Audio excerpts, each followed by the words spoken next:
Hi and welcome to Technical Utkranti. This is the first video of our C programming series, so let's get started. Firstly, a bit of history of C language. Before going further into this video, I just want to tell that in the first video we will not introduce any coding stuff or any terminal related things. We just want to look simple. So yeah, that is the uh, that is just the introduction.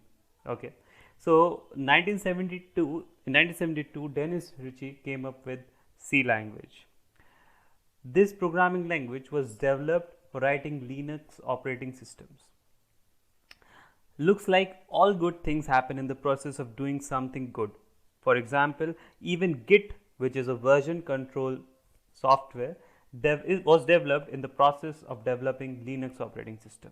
By the way, Linux operating system, as you might be knowing, that it is an open source operating system. So C is so old. What kind of use does C finds today? For that, let's understand that there are two kinds of applications based on where they are hosted. One is standalone application. So in standalone application, these are hosted on personal computers. For example, your MS Office, which you run on your computer, the Notepad++, the calculator, all these are standalone applications. They usually do not require the use of internet. Other are web-based applications. These applications are hosted on centralized servers, and to access them you need the internet connection. You visit those servers, the websites, and then you make use of them. So C finds its use in standalone applications predominantly because C was developed in the era when web applications were not that predominant as they are today.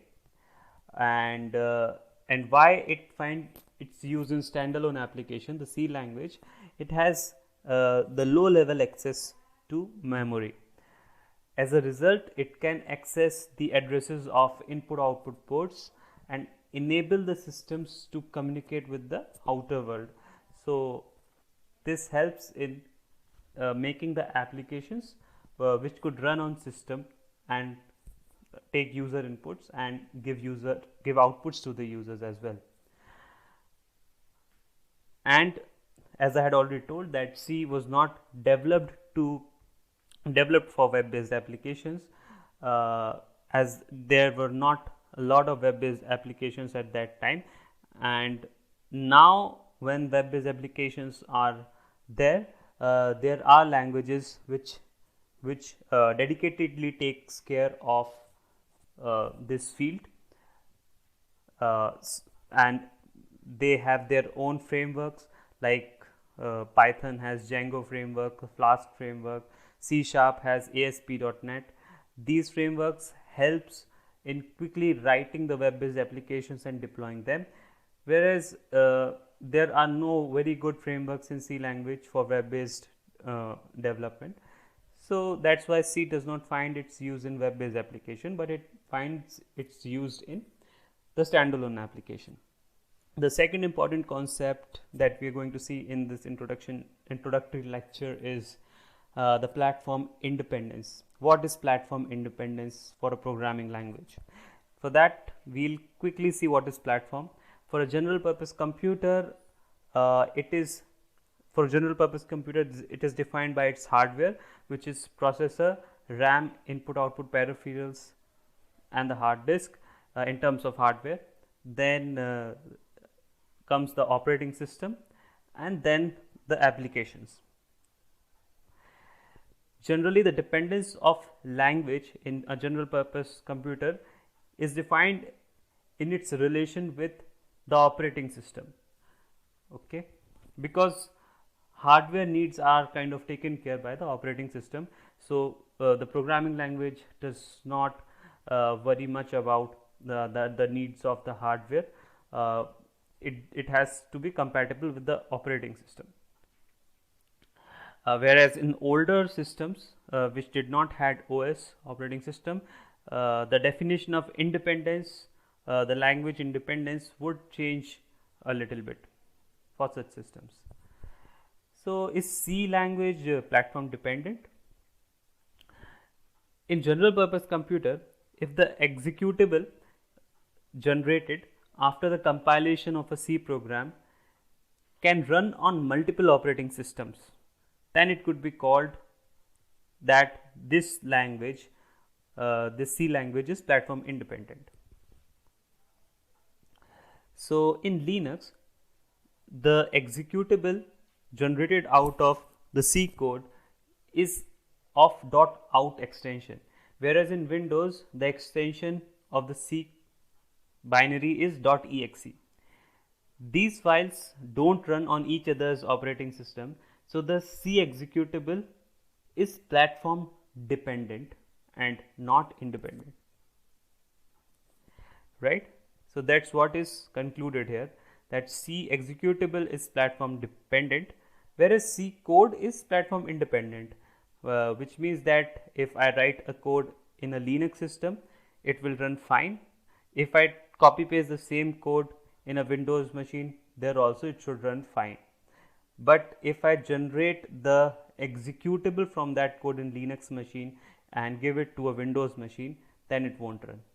Okay. A little bit more on platform independence. So if we see Java, when a Java code is written, it is platform independent. When it is compiled, you get Java bytecode. Java bytecode is also platform independent. Java bytecode is further run on a Java virtual machine, which produces Java binary or Java executable. This Java executable is platform dependent.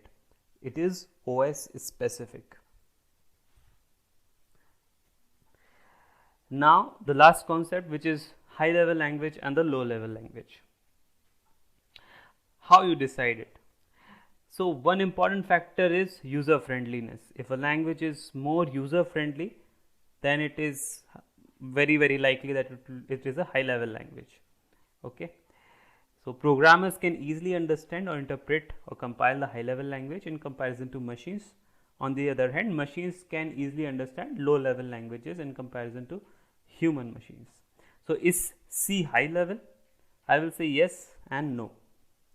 At the time, it depends on time. Okay, at the time C was developed, it was purely a high level language because its syntax was comparatively user friendly at that point of time, as compared to the languages available at that point of time.